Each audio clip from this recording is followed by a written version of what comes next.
Bienvenue dans True Social TV, l'émission qui donne des couleurs au S de la RSE et qui surtout valorise les personnes et les organisations qui veulent mettre les individus au cœur de leurs projets et de leurs actions. Et aujourd'hui, je reçois Mathieu Stéphanie. Mathieu, tu es président exécutif de Cosa Vostra, podcasteur notamment de Do It Yourself et de la Martingale, pardon.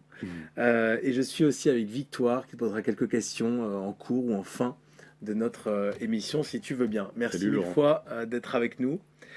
Ma première question, c'est qui es-tu?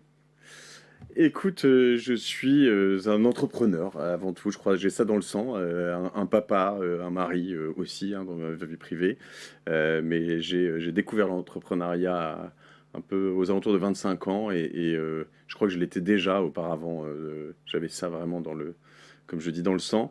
Et aujourd'hui, je dirige donc une agence digitale qui s'appelle Cosa Vostra, Que tu as créé. que j'ai créé, que Ouais. j'ai cofondé en fin 2013. Ouais. Et j'anime en effet 2 podcasts, Génération Do It Yourself et La Martingale, sur lesquels je me régale et je découvre des personnes semaine après semaine. C'est vraiment extraordinaire. Bon, donc je suis un peu timide de t'interviewer, toi, puisque tu passes ta journée et beaucoup plus de temps que moi à interviewer des gens.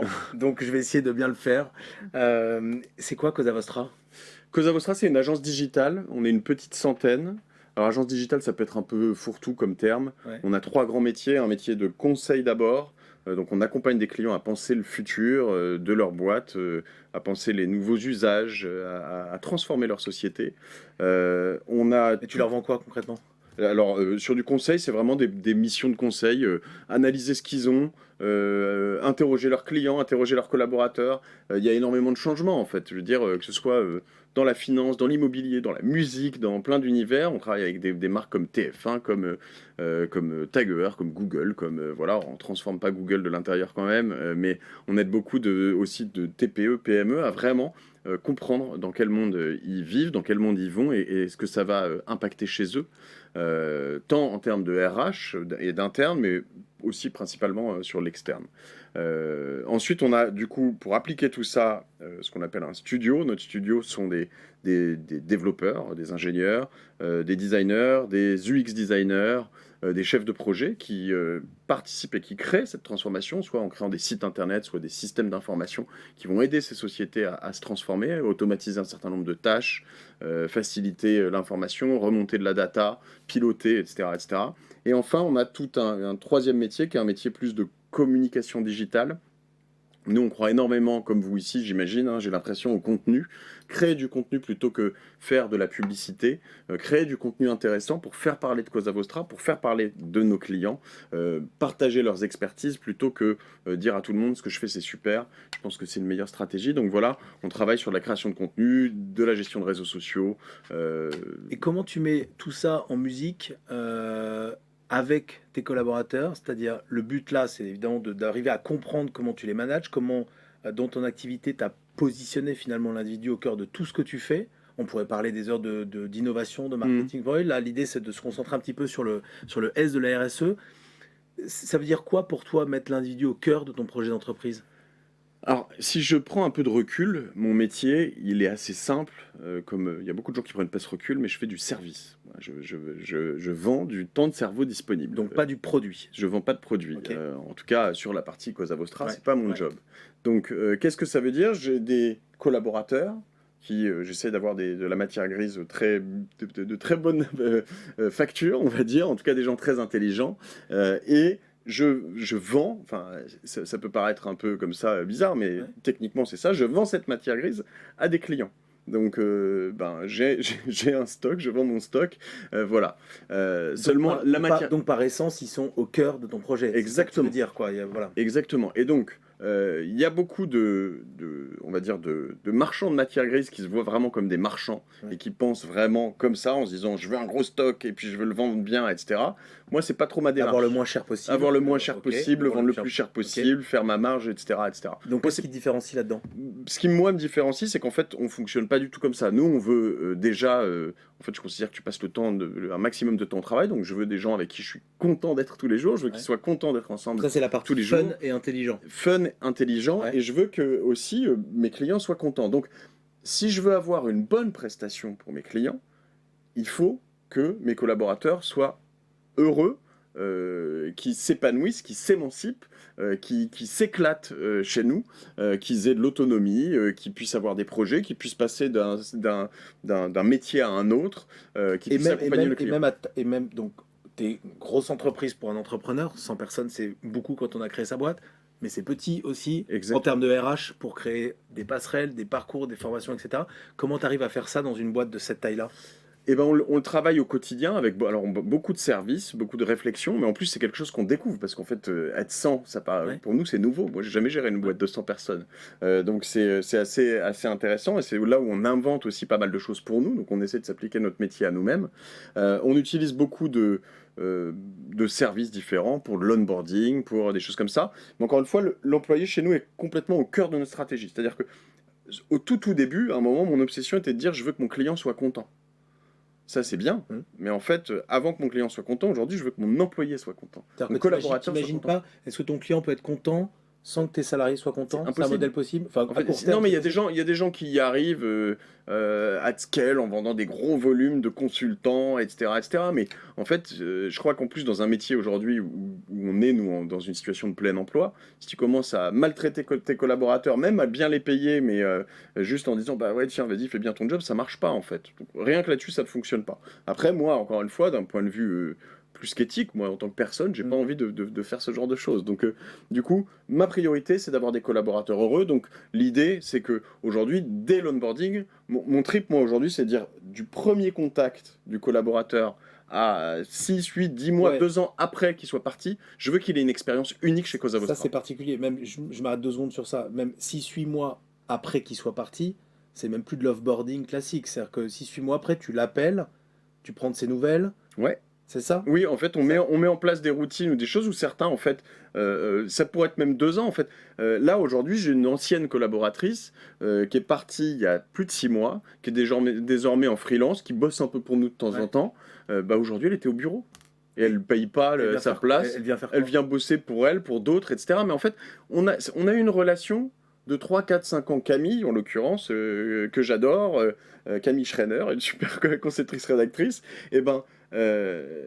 elle a changé notre vie, on a changé la sienne. Je veux dire, il y a un moment où c'est complètement irresponsable, irréel de se dire bah tu t'en vas, je te parle plus, c'est Donc ton fini. expérience collaborateur, elle dure après, bon, sauf cas peut-être particulier, il y a toujours des... Il y a des gens avec qui ça peut mal se passer, ça arrive. Ça, c'est la vie de l'entreprise. Donc tu l'envisages de manière encore plus globale et plus longue que celle qu'on voit classiquement, c'est-à-dire à partir du moment où tu arrives et au moment où tu pars, quoi. Bien sûr, et je pense que c'est très vertueux en fait, parce que déjà on peut continuer à travailler avec eux, ils peuvent revenir une fois de temps en temps, c'est arrivé. On a un collaborateur, Maxime, qui a commencé chef de projet à Paris. Il est parti. Il voulait une expérience internationale, puis il est revenu pour des raisons perso, et puis il est devenu patron de notre bureau à Tunis. Il est revenu chez Cosa Vostra. Il est reparti. Et là, il est revenu. Il voudrait s'installer à Marseille. On envisage d'ouvrir un bureau à Marseille avec lui. Et en fait, aujourd'hui, il est plus chef de projet. Il n'est plus patron du bureau à Tunis. C'est un des responsables de notre section médias. Donc, en fait, voilà. Et c'est quelqu'un avec qui on adore travailler. À chaque fois qu'il est parti, on lui a dit notre porte sera toujours grande ouverte, Maxime. Donc, tu vois, c'est très vertueux. Ça fonctionne. Et comment tu passes d'une entreprise de 0, 20 à 100 personnes? Ça change quoi pour toi en tant que patron? Et ça change quoi dans les relations entre les personnes? Ce qui change beaucoup quand tu passes on va dire, tu dépasses la barre des 40-50, c'est que, alors déjà, tu connais pas bien tout le monde, donc il y a des gens que tu connais vraiment pas bien parmi les juniors, donc tu passes pas de temps avec eux, t'as pas le temps, donc et c'est pas forcément ton rôle. Mais surtout, ton empreinte sur la marque Cosa Vostra, mon empreinte est plus la même, elle est plus directe. On doit avoir, c'est presque dogmatique quelque part. Enfin, on doit avoir un certain nombre de choses. Ton empreinte personnelle. Bah oui, parce que avant mon impact, avant, tu étais à ton image, t'as 20 personnes. Exactement, mon image, celle de mes associés. On voyait les gens en direct, on leur disait faut faire comme si. Donc t'as lâché. Bah tu lâches ou tu donnes des grandes directions. Ouais. Tu vas dire nous on veut être une entreprise comme ça, on veut faire ça. Ça, on veut pas être comme ça. On veut toujours les gens chez nous, je sais pas moi, quelqu'un qui arrive chez nous, il aura toujours un café, un verre d'eau, il sera bien reçu. Je fais très attention à plein de détails comme ça parce que je considère qu'une maison bien tenue sur l'extérieur, dans les choses qui se voient, eh ben, elle sera toujours bien tenue dans l'intérieur, et l'inverse c'est encore plus vrai. Et ben ça, faut que tout le monde le respecte, qu'ils l'apprennent, on les onboard, on explique tout ça. Mais après, ils apportent chacun leur empreinte, chacun. Et boîte, Cosa Vostra, se transforme à l'image de ses Il y a collaborateurs. des Il faut choses qui ont, il l'accepter. y a des choses qui ont changé, que tu n'as pas complètement maîtrisées. Tu te dis, putain, c'est vachement mieux que si moi j'avais décidé de faire ça de telle ou telle manière. Des très bonnes surprises dans la culture de ta boîte. J'aurais envie de te dire non, parce que ce serait très... Non, non, mais évidemment, il y en a plein. Est-ce qu'il y en a qui me viennent en tête comme ça? On a un COO, Bruno Soulez, qui est arrivé, qui a changé vraiment beaucoup, beaucoup de choses, automatisé aussi beaucoup, beaucoup de choses, et facilité l'accueil des collaborateurs. On a pas mal de collaborateurs. Alors après, il y a tu vois, des choses, ce midi, au café d'en bas, sur la terrasse, on avait des collaboratrices qui jouaient au tarot. Et il y a la team tarot, tu vois. Et donc, il y a des teams Or, tu qui joues se pas créent. du tout au tarot. Moi, je joue pas du tout au tarot, etc. Ok. On a proposé, tu vois, on fait des cours de yoga ou des choses comme ça dans les bureaux. Et finalement, il se trouve qu'on a des colocataires, on sous-loue une partie de nos bureaux. Et en fait, ce sont eux qui font le yoga, mais personne de chez nous. Donc, en fait, tu vois, chacun s'approprie la boîte, quoi. C'est hyper intéressant. Et quand on a discuté avant, tu m'as dit une chose qui m'a marqué. Tu m'as dit parfois il faut savoir aussi ralentir la croissance pour pouvoir mieux s'occuper des équipes, pour pouvoir mieux préparer l'avenir. Tu peux juste nous dire quelques mots par rapport à ça parce que tout le monde normalement est à fond derrière la croissance possible. Toi, tu l'as ralenti quoi. On a des spécificités chez Cosa Vostra, c'est qu'on a un flux d'inbound, donc Ouais. du L'entrant. business de l'entrant qui vient, qui est assez important grâce à nos podcasts. Ouais, parce qu'on a aussi un Euh, public français. Exactement. Donc, oui, j'essaie d'éviter les anglicismes, Non, mais je voilà, sais. j'allais dire des leads entrants, mais ça marche toujours pas. Et donc, du coup, on a beaucoup de gens qui viennent vers nous pour travailler avec nous. Ouais. Et notamment dans la période Covid, ça a été très important, on était très visible et on a beaucoup travaillé. La problématique des sociétés comme la nôtre, c'est que on est toujours en déséquilibre. En fait, soit tu as un peu trop de collaborateurs pour pas assez de clients, ça t'aime pas cette situation parce qu'en fait ça te coûte cher d'un côté et ça te rapporte pas assez de l'eau. Ok. Soit tu as un peu trop et donc là tu vas recruter des commerciaux ou des gens qui vont gérer le business pour avoir plus de clients pour staffer tes collaborateurs, soit tu as un peu trop de clients pour pas assez de collaborateurs. Mais l'équilibre parfait, il n'existe pas parce que tu es toujours en croissance. Donc voilà. Et donc il y a un moment, on s'est retrouvé, nous en effet, avec beaucoup trop de clients et de travail pour vraiment pas assez de collaborateurs qui en plus étaient beaucoup chez eux. Et d'ailleurs, tu es une des rares entreprises à pas avoir utilisé du tout le chômage partiel pendant le Covid. Ça, c'était vraiment quelque chose. Dans ton secteur d'activité, parce que d'autres ont réussi à pas le faire. Mais dans ton secteur, c'est quand même particulier. Nous, on s'y est engagé dès le début. Ça a été vraiment une sorte de combat. On a dit, nous, on va vous faire travailler, les gars. Et on a tout de suite relevé les manches. On est allé chercher nos clients et voilà, on a fait très attention. Mais on s'est retrouvé à un moment avec certains collaborateurs qui étaient littéralement carbonisés. J'ai eu mes premiers burn-out de collaborateurs après 15 ans d'entrepreneuriat à ce moment-là. Et honnêtement, ça fait un peu mal, quoi. Enfin, non, ça fait même très très mal. Et donc, du coup, à ce moment-là, tu te dis, ben, ce qu'on va faire, c'est qu'on va ralentir un petit peu la croissance de l'autre côté. On va prendre nos employés au business pour aller chercher des collaborateurs, puisqu'ils savent gérer des clients, pour aller chercher des nouveaux collaborateurs, grossir le nombre de collaborateurs qu'on a pour ensuite mieux servir nos clients. Parce que dans cette situation, tu te retrouves en situation lose-lose, tout le monde perd, tes collaborateurs travaillent trop, ils en peuvent plus, tes clients ont un mauvais service, et au final, ça implose, je pense. Mais oui, je pense que je peux pas dire que je mets pas de pression aux gens qui m'entourent. Et je l'assume.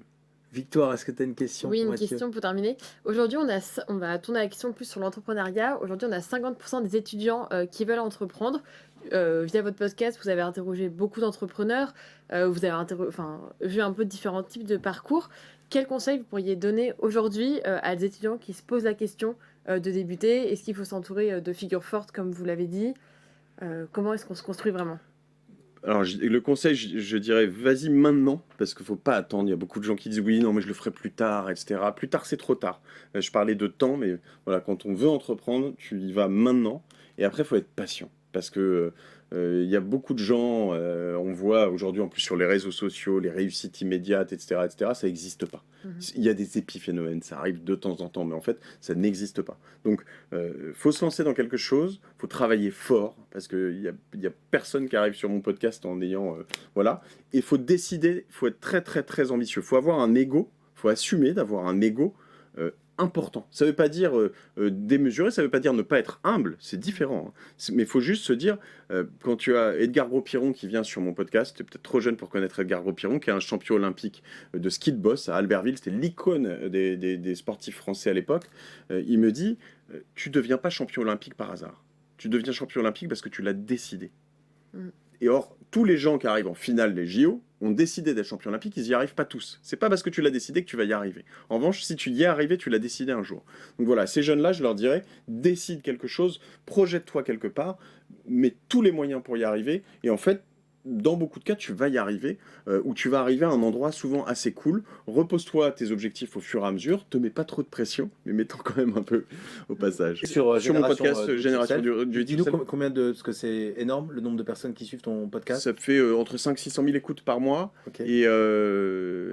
Et puis surtout, je vais te dire, je vais être très sincère pour le Ça correspond au S, mais moi, d'être heureux et d'avoir des collaborateurs heureux, en fait, voilà, je pense que la vie a pas trop de sens dans l'entreprise. Alors évidemment, il faut gagner un peu d'argent parce que ça fait partie du lot, en fait. Quand tu as une boîte qui marche pas, c'est difficile de rendre les gens heureux. Mais voilà, je pense que c'est une bonne chose que tu peux me souhaiter. Eh ben, on te le souhaite d'être heureux et de rendre tes collaborateurs heureux. Merci beaucoup et d'avoir plein d'invités pour Génération Do It Yourself. Et bravo pour ce podcast. Je sais que c'est pas le seul en plus que tu as lancé, donc félicitations. Merci mille fois, merci Victoire Merci et merci beaucoup. Mathieu. Merci À bientôt. beaucoup. Merci.